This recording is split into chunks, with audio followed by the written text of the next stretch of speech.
Comme promis dans la dernière vidéo de vente aux enchères, aujourd'hui c'est le jour J, donc je vais aller voir cette maison, ces maisons qui sont en vente sans avoir pu prendre rendez-vous pour visiter puisque la vente c'est demain. Donc je vais essayer de trouver un moyen de rentrer dedans. Je t'emmène bien évidemment avec moi, je t'emmène en salle des ventes. Voilà, on va voir ce que c'est que ce bien. Je sais pas, on va voir le secteur, bof. Bon, voilà, la maison a l'air grande de l'extérieur, mais j'en sais pas plus. Les murs autour ont l'air d'être assez hauts. J'espère que je vais pouvoir rentrer. Écoute, on va y aller directement. On va pas perdre de temps, hein. Bon les amis, je viens de grimper par-dessus ce truc qui est à peine haut, tu vois, et de sauter dans le vide. Donc je suis rentré à l'intérieur pour encore une fois te faire visiter en avant-première ce bien qui va être vendu aux enchères demain. On va regarder ensemble à quoi ressemble réellement cette maison. Voilà, donc j'étais ici, j'ai sauté sur le caillou et je me suis bien évidemment pété la gueule. Mais bon, c'est pas grave. Donc on a un grand portail ici et ça commence là. Je vais prendre un peu de recul pour que tu puisses voir ça. On a un grand terrain ici qu'on ira voir certainement après. Ok. Grande bâtisse ici, ici, et ouais, ici, ici aussi, et là. Écoute, tout ça, ça me semble plutôt pas mal du tout. Ce que je regarde en premier, c'est les toitures. Voilà, la toiture ici en tuile de pays, elle est en excellent état. Et la toiture là-bas, ouais, quelques petits trucs là. Ouais, quelques petites tuiles relevées un petit peu là, un petit peu là, mais c'est de la tuile mécanique facile. Non, et puis là, c'est la nette du zinc ici au-dessus. Hop, pardon. On a un toit terrasse, je vois des IPN. Ouais, bon, ok. Première chose, la bâtisse a l'air. Je suis un peu surpris en fait, elle a l'air extrêmement belle. On va regarder ça de plus près. Donc, le gars normalement avait commencé à bosser. Ça, c'est de l'ancien, non, c'est de la peinture jaune. C'est pas du tout neuf. Voilà, maison en pierre, un vieux genre de Solex. Et le sud, ah ouais, le sud il est là-bas, sur le terrain. Donc ok, on est pas mal. Ça, c'est le portail d'entrée. On a un billard, pourquoi pas. Magique. Pas mal du tout. Ah putain, là, ils accrochaient certainement des cochons. On a une belle ouverture ici. Franchement, c'est super beau. Ici, ok, les toilettes, pourquoi pas. Appuyez fort sur le gros bouton. On arrive à une pièce. Donc là, on a un escalier, ok. Une cuisine. C'est vraiment plutôt pas mal tout ça. On a un accès ici. Alors, il faudrait voir comment ça se découpe tout ça. Je pense que le sujet, c'est plus ça. Comment découper tout ça. C'est hyper lumineux. Je suis un petit peu surpris. Parce que je m'attendais pas à ce que ce soit en bon état en fait. Je m'attendais à un truc vraiment pourri. Et là, c'est pas le cas. Ouais, ok. Une belle pièce. Un petit parquet sympa. Ouais, le plancher il tient bien. Belle vue. Une salle de bain ici, ok. Dans son jus, mais franchement, c'est propre, hein. Je sais pas ce que t'en penses. Donc on a deux escaliers là. Écoute, je vais commencer par celui-là. Écoute, l'escalier il est plutôt stable, ce qui est aussi une bonne chose. Oh là là, mais il y a combien d'escaliers là-dedans? Elle est énorme cette baraque. Oh, le délire, encore une salle de bain. Ok. Et encore une vue ici. Oh, c'est magnifique. Écoute, je suis très surpris par la qualité de la maison. Donc on voit pas très bien, j'aurais dû prendre une lampe, mais ici c'est rien du tout, un genre de débarras. Et là, oh, c'est pas possible. Encore une salle de bain. Ah, ici on a un petit... le sol qui... Oh, c'est ouf. Non mais franchement tout est plutôt pas mal, hein. Regarde-moi ça un peu la pièce. Elle manquerait peut-être un petit peu de luminosité. Mais sinon, franchement, elle est ouf, quoi. Yop. Je sais pas ce que c'est, ça. Bon, bah, ça, c'est un truc. Ah, c'était peut-être dans l'ancien temps pour amener de la chaleur. Si tu chauffais en bas, tu ouvrais ça et peut-être que la chaleur montait ici pour chauffer les étages. Bon, là, c'est une supposition. Les puristes pourront peut-être me renseigner. Ok, donc il y avait un demi-étage encore en bas. Et le plancher, je suis pas fan des vieux planchers, mais je pense que refait, celui-là, il peut être sympa.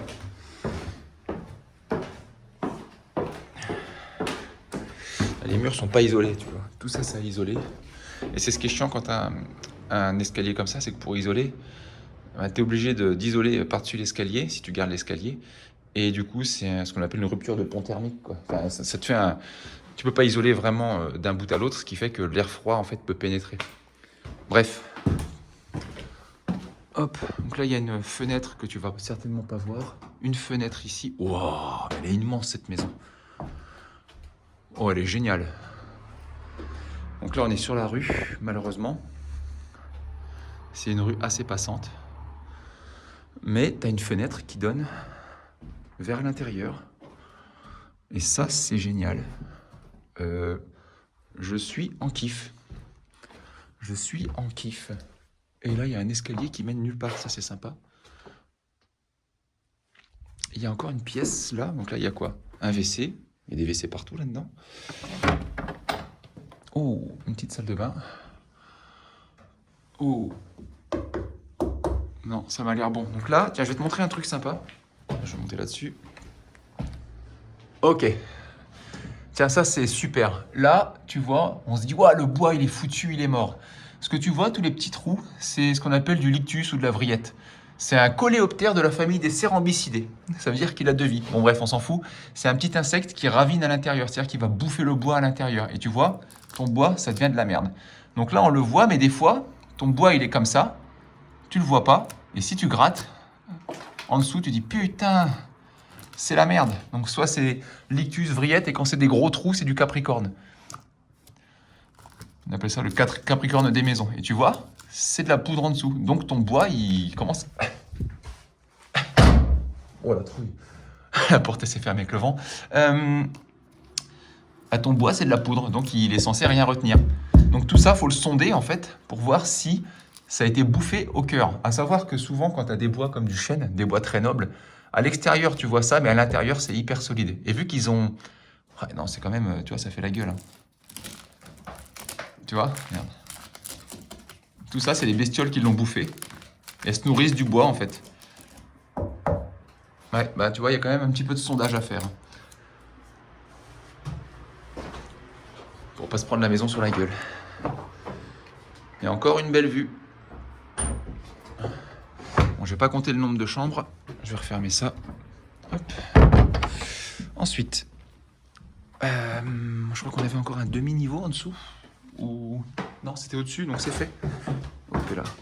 Ok. Et là, on y est allé. C'est bon. On est bon. La première maison, elle est ouf. Elle est ouf. On va enchaîner sur la deuxième. Donc théoriquement, il faudrait fermer ici pour qu'il y ait un accès indépendant pour l'autre maison. Et il faudrait fermer ici pour pas qu'il y ait de vis-à-vis et qu'on voit sur l'autre maison. Je pense qu'il faut la découper comme ça en fait. Ou alors... Ah si, non, on est obligé puisqu'il y a l'escalier ici. Et donc ici, ça serait une deuxième maison. Non, ça s'ouvre pas. On va passer par là. Ça s'ouvre, oui.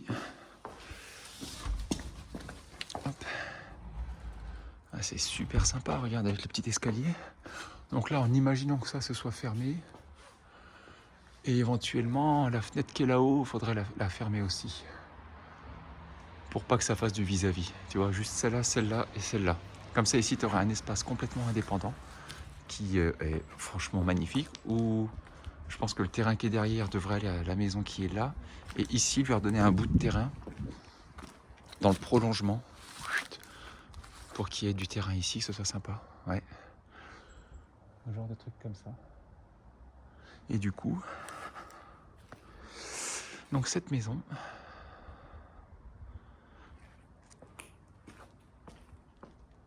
ouais, tu vois la toiture ici, hop, un petit peu à refaire ici. Et là tu vois qu'il y a des IPN, les IPN sont là, pardon. Et là il y a des étais. Donc en général quand tu vois des étais dans une maison, l'idée c'est de savoir pourquoi il y a des étais, tu vois.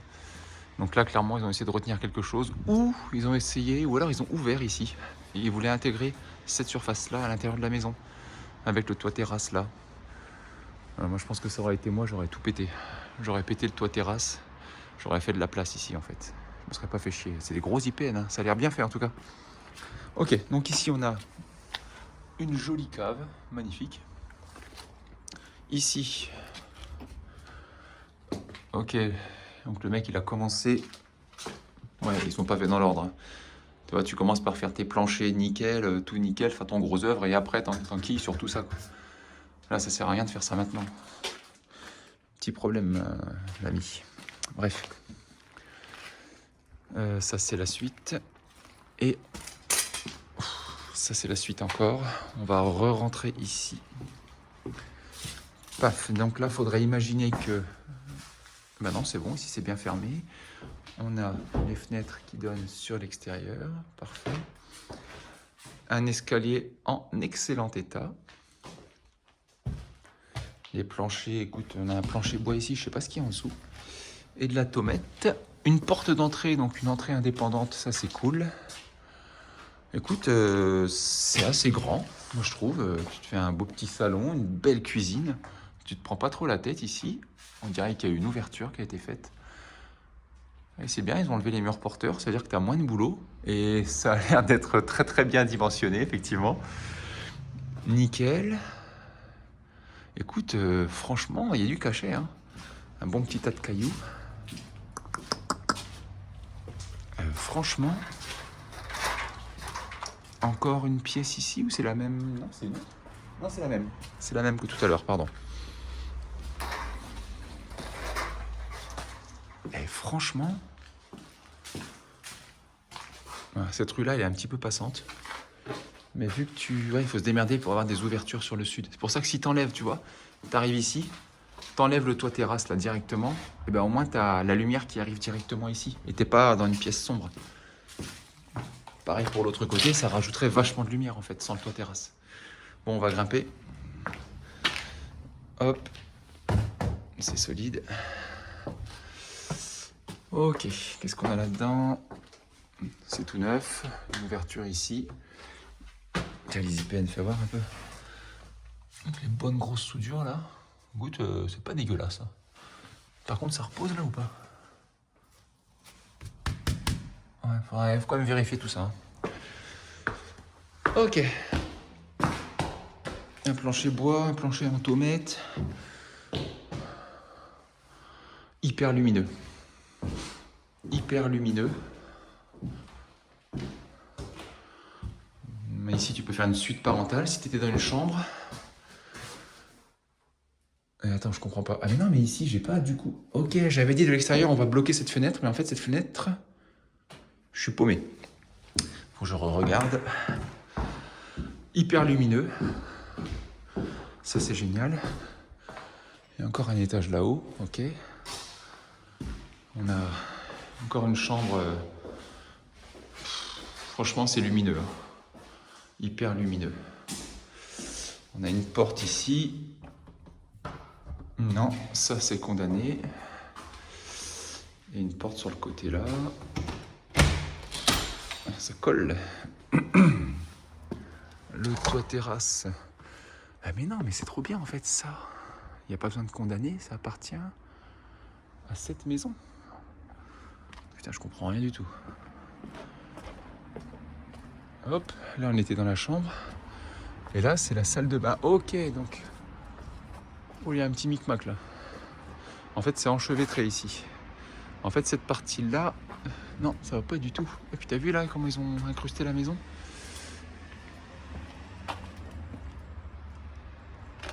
Il y a un délire que j'ai pas trop bien compris. La façade a été refaite. Qu'est-ce que c'est que ce délire? Bon, on a une pièce là. Hop.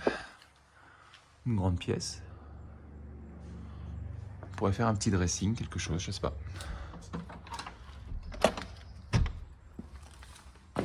Hop.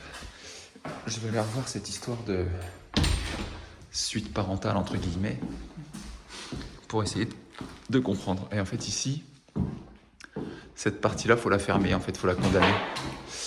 Faut la condamner parce que ça appartient à l'autre maison. Au niveau du cadastre, au niveau des découpes,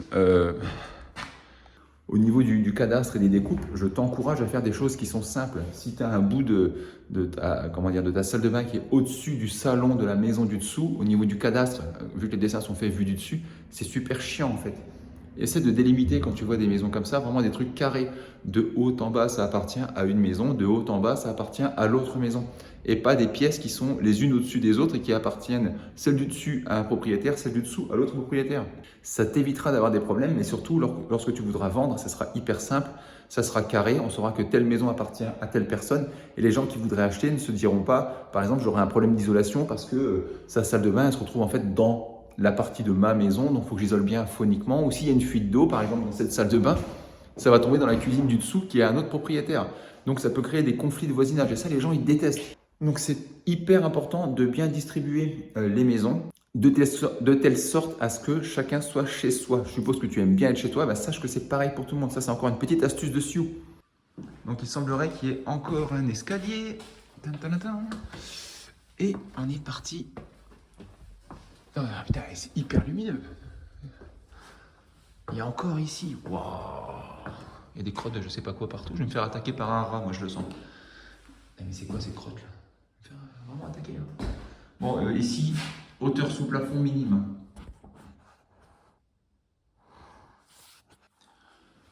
C'est pas. Ici c'est déjà mieux. Donc on est en toit cathédrale.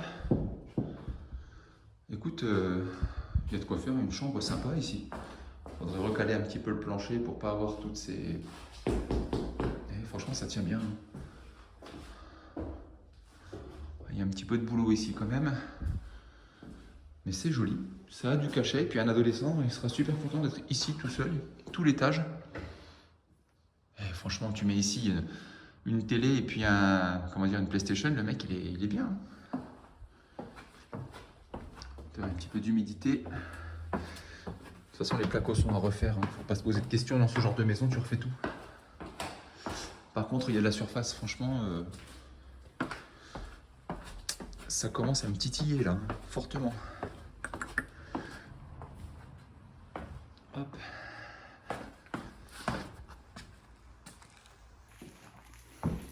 Bon, il nous reste le terrain à voir. Je commence à avoir une vision un petit peu des lieux qui est beaucoup plus claire. Et surtout, je commence à me demander s'il va pas falloir que je m'active concrètement. Parce que surtout, ça me plaît en fait. Ça me plaît surtout au prix auquel c'est vendu. Là, tu peux faire un grand garage. Ok, on va voir le terrain ensemble. Donc le terrain, il est là, il commence ici, il va jusqu'au bout, bam, jusqu'au mur qui est là, et il revient ici. Donc il est immense. J'irai voir sur le cadastre la superficie de ce terrain. Mais c'est juste ouf. Ouais, un des... Non, c'est magnifique, putain, ça va jusqu'au bout là-bas. C'est ouf. Je suis hyper impressionné là. Je m'attendais pas du tout à voir ça. Je m'attendais à voir vraiment une grosse bouse. Et c'est pas du tout le cas quoi. Oh, c'est tellement magnifique. Tu vois, rien qu'ici, rien que tu défriches en fait, tu prends de la valeur déjà. J'arrive pas à comprendre. Ouais, une collection de vélos. Un cimetière de vélos.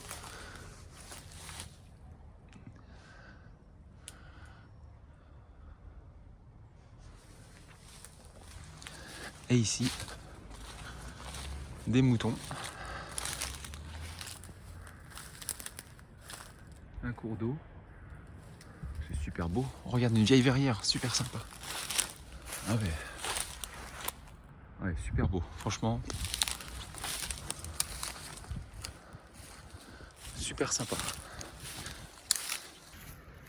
Bon, j'ai un peu la goutte au nez. Désolé. Mais très surpris.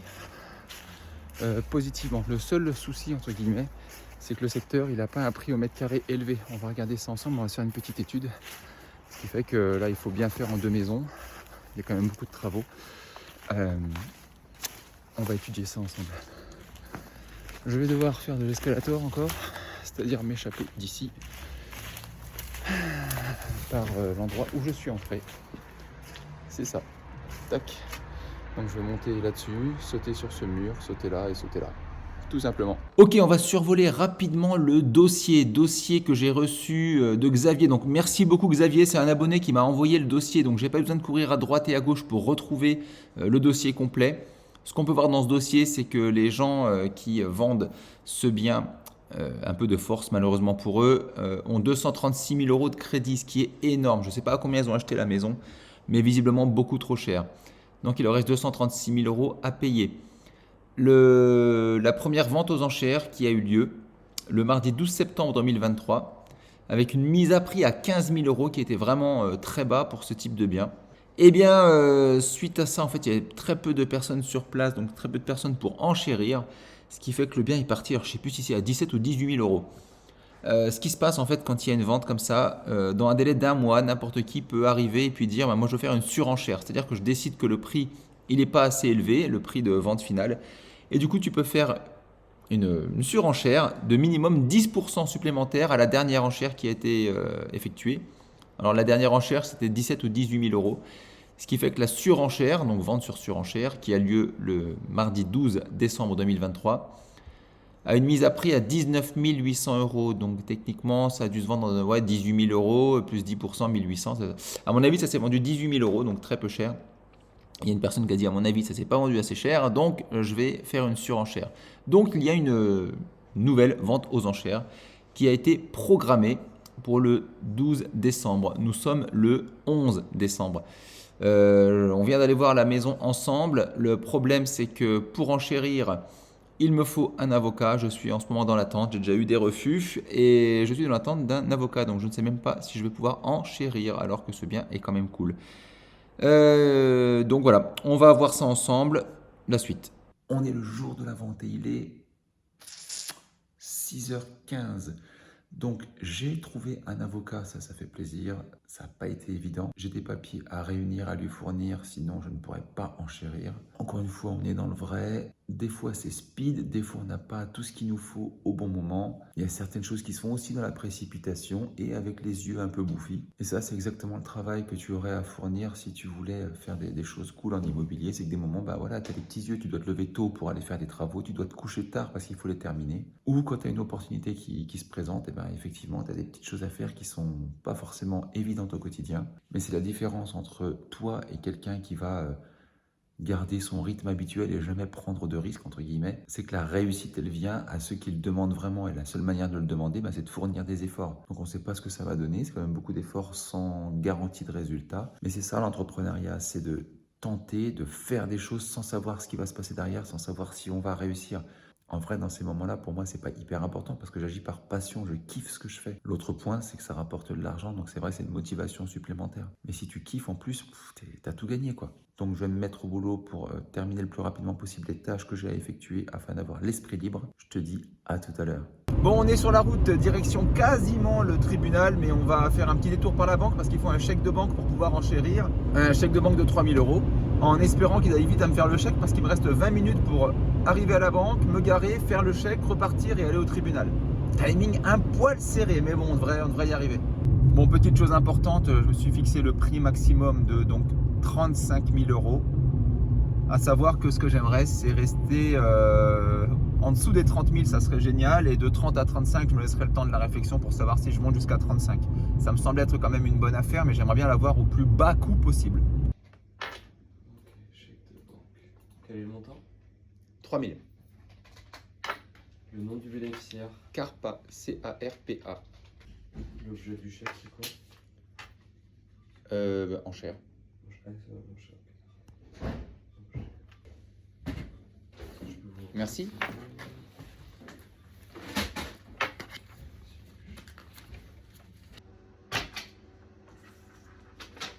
Ah, je fais pas une signature sur la tablette. Oui. Voilà, c'est du pro, à mon avis, ça va sortir. Je fais peut-être une bêtise.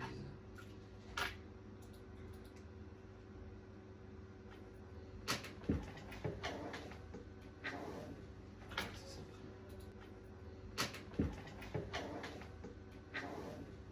Ça s'imprime. Sur le pro, il y a toujours. Ça s'imprime toujours. Ça sera pas sur la tablette. Ah ok.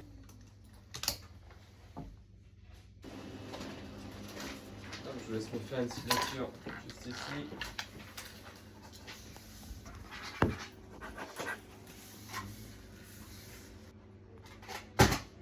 Et voilà, ça c'est pour vous. Merci beaucoup. Ok. Et bonne journée à vous. Merci à vous aussi. Au revoir.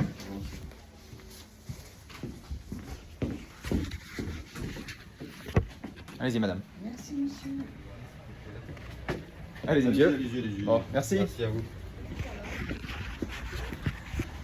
Ça, c'est fait.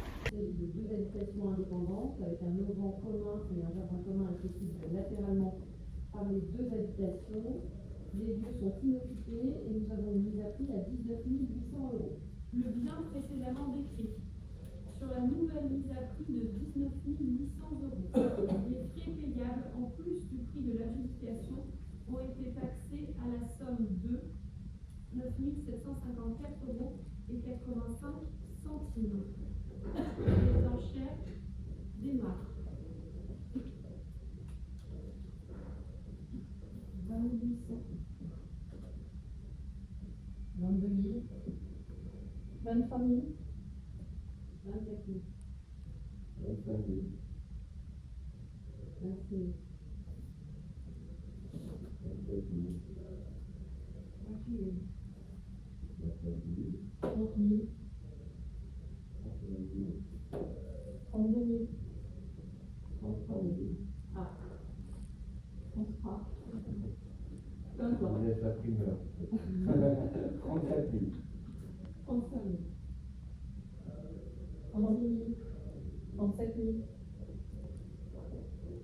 36 000. 37 000. 38 000. 39 000. 40 000. 41 000. 42 000. 43 000. 44 000. 45 000. 46 000. 47 000. 48 000. 49 000. 51 000. 52 000. 53 000.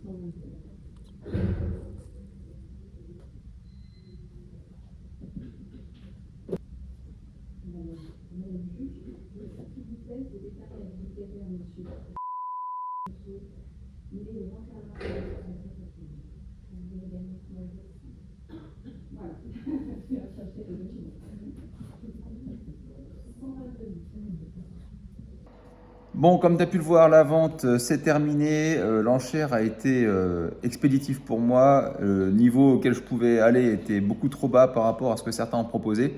Est-ce que ça veut dire que je me suis fait avoir? On ne peut pas vraiment dire ça. Il y a des gens qui achètent pour différentes raisons. Il y en a, c'est pour se faire de l'argent. Il y en a, c'est pour de l'émotionnel. Il y en a qui ont un projet en tête. Tout ce que je peux dire, c'est que je ne sais pas si la personne qui achète fait une bonne affaire ou pas.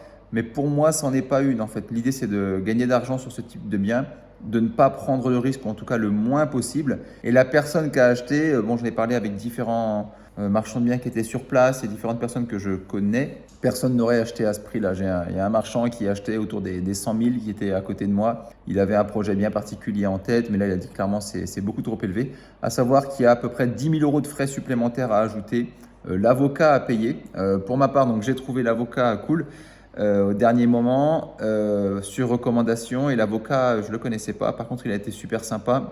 Il ne me fait pas payer en fait son déplacement. Il sait que voilà, je fais pas mal de ventes et il espère qu'on pourra travailler ensemble prochainement. Donc il a vraiment joué le jeu, merci à lui. Mais ce qui est important, c'est de marquer à l'avance vraiment le montant jusqu'où vous voulez aller, quoi, tout simplement, pour pas vous laisser griser, voir qu'il y a beaucoup de gens qui sont intéressés et de se dire à ce moment-là, oh, ça se trouve c'est une bonne affaire, je passe à côté de quelque chose. Non, non, il faut surtout pas faire ça. Il faut vraiment que tu te fies à tes calculs, à ton bon sens et à ce que tu avais prévu. Clairement, là, on est des fois comme au casino, on peut se laisser emporter par le jeu. Moi, quand je vais au casino, je prends une somme, tu prends 2, 3, 4, 500 euros et tu dépenses pas un centime de plus. Pas de carte bleue, pas de chéquier, rien. Tu prends du cash et tu dépenses simplement ce que tu as. Et ben pour une vente aux enchères, c'est pareil. L'avocat, en fait, j'ai plein de papiers à lui donner à l'avance. Il y a un papier, en fait, où c'est le pouvoir, le droit, le fait que lui a le droit d'enchérir, et dessus, tu marques le montant maximum. Donc, en mettant ce montant maximum, ça te fait un garde-fou. Je te le dis parce que c'est hyper important, c'est très grisant, les salles des ventes, et du coup, faut pas se laisser avoir. Autre point, tous les frais que j'ai engagés, les 3000 euros, et tout ça, ça m'est bien évidemment restitué, je le retrouve à la fin. Donc en fait, cette vente aux enchères, vu que j'ai pas payé l'avocat, elle m'a coûté que le déplacement et le coût du chèque de banque, c'est tout. Et il faut vraiment pas avoir peur d'aller voir les avocats et de leur demander combien ça coûte pour se faire représenter. Parce que c'est vrai qu'on imagine que les mecs, ils sont perchés, ils sont là-haut, ils sont dans un autre monde, mais en vrai, c'est des gens comme nous, c'est des humains, hein, comme les notaires, comme les banquiers. N'hésitez surtout pas à demander, parce que si vous ne le faites pas, vous ne pourrez pas enchérir, vous ne pourrez pas du coup avoir des offres qui peuvent venir, en fait, et des offres sympas comme ça. On s'en fout que les gens, ils aient un titre.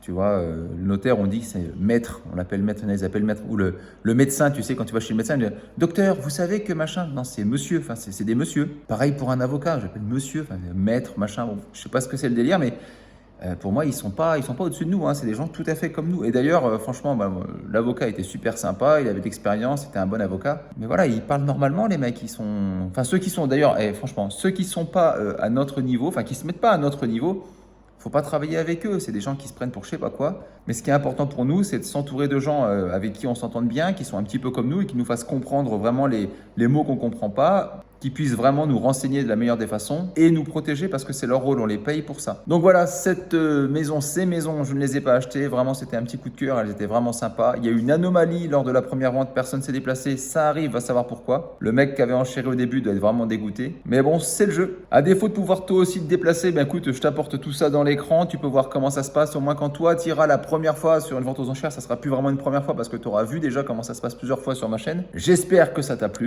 et comme d'habitude, investis en toi.